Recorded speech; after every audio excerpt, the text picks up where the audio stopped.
ഇപ്പോൾ സിനിമാ മേഖലയിൽ നടന്നുകൊണ്ടിരിക്കുന്ന വളരെ സീരിയസ് ആയിട്ടുള്ള അലിഗേഷൻസിനെ കുറിച്ചാണ് പറയാൻ പോകുന്നത്.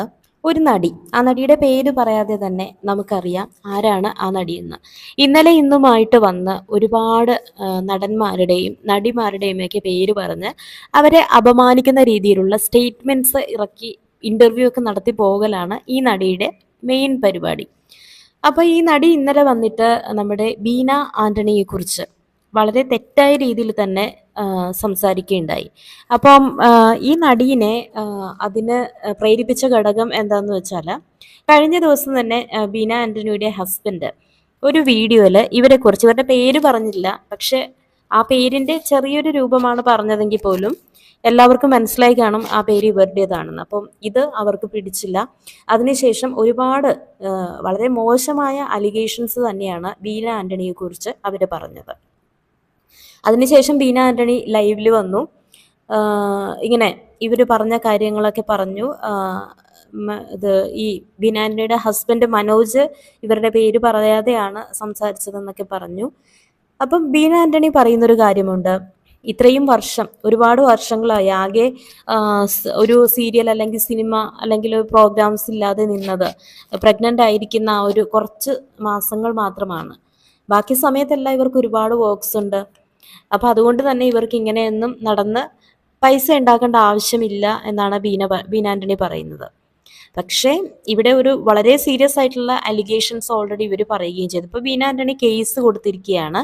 എനിക്ക് ഇതിനോട് പറയാനുള്ളത് എന്താണെന്ന് വെച്ചാൽ, എന്തുമായിക്കോട്ടെ, ഒരാളുടെ പാസ്റ്റിൽ ഒരാൾ അങ്ങനെ ചെയ്തു ചെയ്തില്ല അതൊന്നും നമുക്കറിയില്ല, എന്തും ആയിക്കോട്ടെ. പക്ഷെ ഇപ്പോൾ അവർ നല്ല രീതിയിലാണോ ജീവിക്കുന്നത്, ഇപ്പം എങ്ങനെയാണ് ജീവിക്കുന്നത്, അത് മാത്രം നോക്കിയാൽ പോരെ. അവർ തന്നെ പറയുന്നുണ്ട് അത്യാവശ്യം നല്ല സിനിമകളും സീരിയലൊക്കെ ആയിട്ട് വളരെ തിരക്കായിട്ടുള്ള ഒരു ലൈഫിൽ തന്നെയാണ് ബീന ആന്റണി പോകുന്നത്. അപ്പം എപ്പോഴെങ്കിലും നടന്നതോ നടക്കാത്തതോ ആയ ഹിസ്റ്ററി പറഞ്ഞിട്ട് അവരെ പൊതുസമൂഹത്തിന് മുന്നിൽ നാണം കെടുത്തുക എന്ന് പറയുന്നത് നിയമപരമായി തന്നെ നമുക്ക് പരാതി കൊടുക്കാൻ പറ്റുന്ന ഒരു അലിഗേഷൻ അല്ലെങ്കിൽ ഒരു പ്രവൃത്തി തന്നെയാണ്. ഇപ്പോൾ ഈ ഒരു നടിയെ സംബന്ധിച്ച് ഒരുപാട് നടന്മാരെ കുറിച്ച് കേസ് കൊടുക്കുമ്പോഴും അവർ പറയുന്നൊരു ന്യായീകരണം, പലരും ചോദിക്കുന്നുണ്ട് എന്തുകൊണ്ടാണ് ഇത് നേരത്തെ നിങ്ങൾ പറയാതിരുന്നത്, ഇത്രയും വർഷം എന്തുകൊണ്ടാണ് എടുത്തത്. അപ്പോൾ അവർ അതിന് പറയുന്നൊരു ആൻസർ എന്താണെന്ന് വെച്ചാൽ, തൻ്റെ മക്കൾ ചെറുതായിരുന്നു, അപ്പോൾ അവർ ചെറുതായിരുന്നത് കൊണ്ട് തനിക്ക് ഇതിൻ്റെ പിറകെ നടന്നു കഴിഞ്ഞാൽ അവരെ വളർത്താനൊന്നും ആകില്ല. ഇപ്പം കുട്ടികളൊക്കെ പഠിച്ചു വലുതായി ജോലിയായി, ഇപ്പം താൻ ഫ്രീ ആയി, ഇപ്പം തനിക്ക് അത് സംസാരിക്കാനുള്ള സ്വാതന്ത്ര്യവും സാമ്പത്തികമായിട്ടൊക്കെ അവർക്കൊരു നിലയിലാണെന്ന്. പക്ഷെ ഇതിനോട് എനിക്ക് 100% യോജിക്കാൻ പറ്റില്ല. കാരണം ആ ഒരു കാര്യം നടന്ന സമയത്തൊക്കെ അതിനൊന്നും ഒരു പരാതിയില്ലാതെ ഒന്നുമില്ലാതെ നടന്നിട്ട് ഈ ഒരു സമയത്ത് അവസാന സമയം വന്നിട്ട് ഇതൊക്കെ എത്രത്തോളം ജെന്യുവിൻ ആണോ അല്ലയോ എന്നൊന്നും ആർക്കും അറിയത്തില്ല. അത് മാത്രമല്ല, ഇവര് ഒരുപാട് അലിഗേഷൻസ് പറയുമ്പോഴും ഇതിനെല്ലാത്തിനും നമുക്ക് തെളിവുകൾ വേണമല്ലോ. തെളിവാണല്ലോ ഏറ്റവും ഇമ്പോർട്ടൻ്റ് ആയിട്ടുള്ള കാര്യം. പക്ഷെ ഇവരതിനൊന്നും തെളിവ് വെക്കുന്നില്ല. പക്ഷെ മുകേഷിന്റെ കയ്യിൽ പോലും ഇവർക്കെതിരായിട്ടുള്ള തെളിവുകൾ ഉണ്ടെന്നുള്ളതാണ്. കാരണം ഇവർ പൈസ ചോദിച്ചതിൻ്റെയും അതുപോലെ ത്രട്ടൺ ചെയ്യാൻ കുട്ടികൾക്ക് ഫീസ് വേണമെന്ന് ചോദിച്ചതിൻ്റെയൊക്കെ ചാറ്റും കാര്യങ്ങളൊക്കെ മുകേഷ് സബ്മിറ്റ് ചെയ്തിട്ടുണ്ട്. മറ്റൊരു കാര്യം എന്താണെന്ന് വെച്ചാൽ, ഇവരെല്ലാ ചാനലിലും വന്നിട്ട് ഞാൻ പറയുന്നത് സത്യമാണെന്ന് പറയാതെ അതിലും പ്രൂഫില്ല. നേരെ മറിച്ച് ഇവർക്കെതിരെ വന്ന അലിഗേഷൻസ് നോക്കാനാണെങ്കിലോ, 16 വയസ്സുള്ള ഒരു പെൺകുട്ടി, അതുപോലെ തന്നെ കഴിഞ്ഞ ദിവസം പേര് വെളിപ്പെടുത്താനാകാത്ത, സ്വന്തം ശബ്ദം പോലും ഒറിജിനലായിട്ട് പുറത്ത് കൊണ്ടുവരാൻ കഴിയാത്ത, എഡിറ്റ് ചെയ്തിട്ടൊക്കെയാണ് സൗണ്ട് പുറത്തു വിട്ടത് ഒരു പെൺകുട്ടി. ഇത് കണക്ക് ഇവര് ആ കുട്ടീനെ മറ്റുള്ള കാര്യങ്ങളിലേക്ക് കൊണ്ടുപോകാനും ഒക്കെ നിർബന്ധിച്ചു എന്ന് പറഞ്ഞിട്ടൊരു വോയിസ് ക്ലിപ്പ്, ഒരു 15-20 മിനിറ്റ് ഉള്ള ഒരു വോയിസ് ക്ലിപ്പ് പുറത്തു വന്നിരുന്നു. അപ്പൊ അതും വളരെ സീരിയസ് ആയിട്ടുള്ള അലിഗേഷൻ തന്നെയാണ്. അപ്പൊ ഇവരെ സംബന്ധിച്ച് ഇപ്പൊ രണ്ടാമത്തെ പെൺകുട്ടിയാണ് പറയുന്നത് ഈ കാര്യം. ഒന്ന് ഇവരുടെ റിലേറ്റീവ്സ്, രണ്ട് ഈ പെൺകുട്ടി, ഈ മറ്റൊരു പെൺകുട്ടി പുറത്തു നിന്നുള്ള. അതുപോലെ തന്നെ നടി സ്വാസികയും കഴിഞ്ഞ ദിവസം പറഞ്ഞത് നമ്മൾ കേട്ടതാണ്. ഓരോ ദിവസവും ഓരോ നടന്മാരുടെ പേര് പറഞ്ഞു. അപ്പൊ എന്തിനു പറയുന്നു, മരിച്ചുപോയ മണിച്ചേട്ടന്റെ പേര്, ഇനി സീരിയൽ നടിയായ ഒരു സീരിയൽ നടിയുടെ പേര്, അങ്ങനെ മരണപ്പെട്ടു പോയ ആൾക്കാരെ പോലും ഇവർ വെറുതെ വിടുന്നില്ല എന്നുള്ളതാണ്. അപ്പൊ ഇവർ ആഗ്രഹിക്കുന്നത് ഒരു കുപ്രസിദ്ധിയാണ് എന്നുള്ളതിൽ സംശയമില്ല. കാരണം ഇവർക്ക് ഇവരുടെ മുഖം ചാനലുകളിൽ കാണണം, എല്ലാവരും ഇവർ ശ്രദ്ധിക്കണം. ആ ഒരു ഇന്റർവ്യൂല് നമ്മൾ കണ്ടതാണ്, വാർത്താ ചാനലിൽ ഇത് കണക്ക് ഇവരെ വിളിച്ച സമയത്ത് മുഖം മറച്ചു വെക്കുന്നു എന്ന് പറഞ്ഞപ്പോൾ അവർ എഴുന്നേറ്റ് പോയി. കാരണം അവർക്ക് വേണ്ടത് അവരുടെ ഫേസ് എല്ലാവരും കാണണം എന്നുള്ളതാണ്. അപ്പൊ പ്രത്യേകിച്ച് അവർക്ക് ഇനിയിപ്പോ ഒന്നും നഷ്ടപ്പെടാനില്ല. കുട്ടികളൊക്കെ അങ്ങനത്തെ ഒരു രീതിയിലാണ് അവർ ഇതിലേക്ക് അപ്രോച്ച് ചെയ്യുന്നത്. ഇനിയിപ്പോ എന്തായാലും ബീന ആന്റണി ആ ഒരു കേസിലേക്ക് പോവുകയാണ്. ലെനയെ കുറിച്ചും ഇത് കണക്ക് അവർ അപവാദം പറഞ്ഞിരുന്നു. ഞാൻ ഏതോ ഒരു നടനെ ഇവരുടെ അടുത്ത് അപ്രോച്ച് ചെയ്ത സമയത്ത് ഇവർ നോ പറഞ്ഞു. അപ്പൊ ആ നടൻ പറയുന്നു ഞാൻ എന്നാൽ ലെനയുടെ അടുത്തേക്ക് പോവുകയാണെന്ന്. അപ്പൊ അങ്ങനെയൊക്കെ പറയുമ്പോൾ ഇതിനൊന്നും ഒരു അടിസ്ഥാനമില്ല. ഇനിയിപ്പം അവരും ഒരു ഫാമിലിയൊക്കെ ആയിട്ട് ജീവിക്കുന്ന ഒരാളാണ്. ലെനയെ സംബന്ധിച്ച് നല്ലൊരു ഹാപ്പി ഫാമിലി ആയിട്ട് മുന്നോട്ട് പോകുന്ന ഒരാളാണ്. അപ്പം ഇത് ശരിക്കും അന്വേഷിച്ച് ഇവര് ജെന്യുവിൻ ആണോ അല്ലയോ എന്നുള്ളത് അന്വേഷിച്ച് എത്രയും പെട്ടെന്ന് ഇത് കണ്ടുപിടിച്ച് ഇവരുടെ കാര്യത്തിൽ ഒരു തീരുമാനമാക്കിയില്ല എന്നുണ്ടെങ്കിൽ പലരുടെയും പേര് ഇവർ പറയും. അത് മാത്രമല്ല ഇവരുടെ ഫ്ലാറ്റിനടുത്ത് താമസിച്ച ആൾക്കാരോട് പലരും ഇതിന്റെ പുറകെ യൂട്യൂബേഴ്സ് ആയാലും ന്യൂസ് ചെയ്യുന്ന ആൾക്കാരായാലും അന്വേഷിച്ച് പോയ സമയത്ത് ഇവരുടെ ഫ്ലാറ്റിൽ താമസിക്കുന്ന ആൾക്കാർക്ക് പോലും ഇവരോട് വളരെ നെഗറ്റീവ് ആയിട്ടുള്ള അഭിപ്രായമാണ്. അപ്പൊ അവരൊക്കെ പറയുന്നത് എന്താന്ന് വെച്ചാൽ ഈ ഒരു ഓട്ടോക്കാരന് പോലും ഇവരോട് സംസാരിക്കാൻ പേടിയാണ്. കാരണം നാളെ ഇവര് പീഡിപ്പിച്ചു എന്ന് പറഞ്ഞ കേസ് കൊടുക്കുന്ന ഒരു പ്രകൃതക്കാരിയാണ്. അതുപോലെ ഇപ്പോൾ വളരെ ശല്യമായിരിക്കുന്ന എന്താന്ന് വെച്ചാൽ എല്ലാ പോലീസുകാരും പത്രക്കാരും ഒക്കെ ആ ഒരു ഫ്ലാറ്റ് കയറി ഇറങ്ങിയാണ്. അവിടെ അടുത്ത് താമസിക്കുന്ന ആൾക്കാർക്ക് പോലും സ്വസ്ഥതയില്ലാത്ത ഒരു അവസ്ഥയാണ്. മാത്രമല്ല ഒരാൾ പീഡിപ്പിക്കപ്പെട്ടു അത് അവർക്ക് ട്രോമയാണെന്ന് പറയുന്നു. ഒരു ട്രോമ ഉള്ള ഒരു കാര്യം ആരും വന്ന് ചിരിച്ച് സൊസൈറ്റിയുടെ മുന്നിൽ പറയില്ല.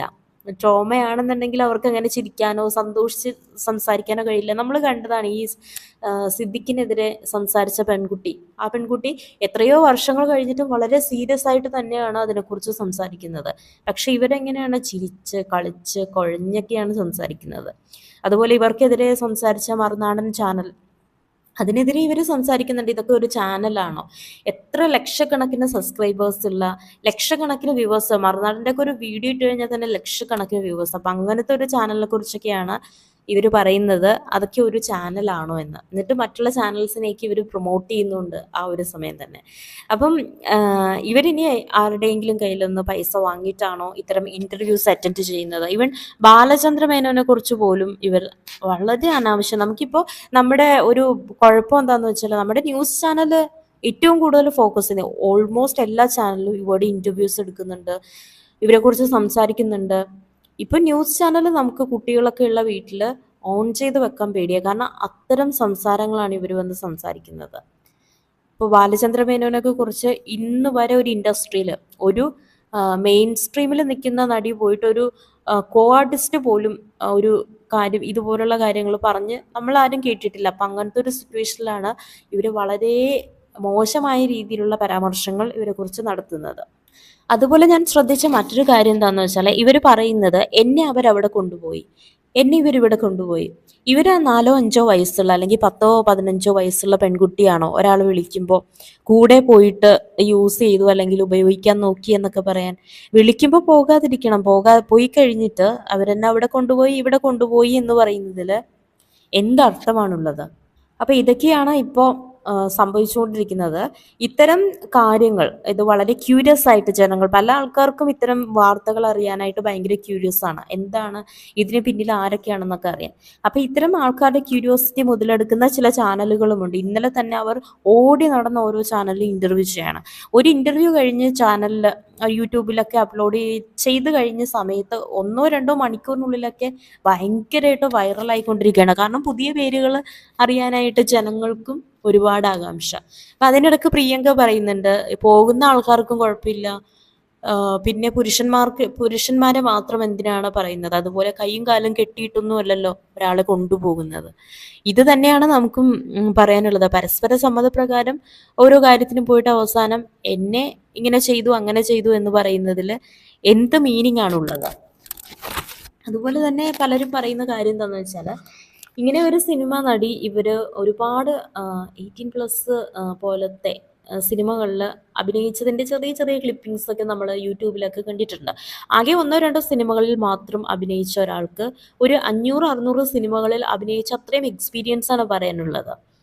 അപ്പം എന്താണ് ഇത്, എന്തുകൊണ്ടാണ്, അല്ലെങ്കിൽ ഇവർക്ക് എന്തെങ്കിലും ഇനി വേറെ എന്തെങ്കിലും ഉദ്ദേശത്തോടു കൂടിയാണോ എന്നുള്ള കാര്യങ്ങളൊക്കെ എത്രയും പെട്ടെന്ന് അന്വേഷിച്ച് ഈ ഒരു കാര്യം തന്നെ ക്ലോസ് ചെയ്യേണ്ടത് നമ്മുടെ സൊസൈറ്റിയുടെ തന്നെ ഒരു ആവശ്യമായിട്ട് ഇപ്പോൾ വന്നിരിക്കുകയാണ്. കാരണം അത്രത്തോളം കാര്യങ്ങളാണ്, അത്രത്തോളം നെഗറ്റീവ് ആയിട്ടുള്ള കാര്യങ്ങൾ, അല്ലെങ്കിൽ എല്ലാവർക്കും കൂടി TV ഓൺ ചെയ്ത് വെക്കാൻ പോലും പറ്റാത്ത രീതിയിലുള്ള വാക്കുകളും സംസാരങ്ങളും പാസ്റ്റ് ഓരോ ആൾക്കാരെ കുറിച്ചുള്ള വളരെ ചീത്തയായ രീതിയിലുള്ള സംസാരങ്ങളൊക്കെയാണ് ഇവർ ഓരോ ദിവസവും വന്ന് പറയുന്നത്.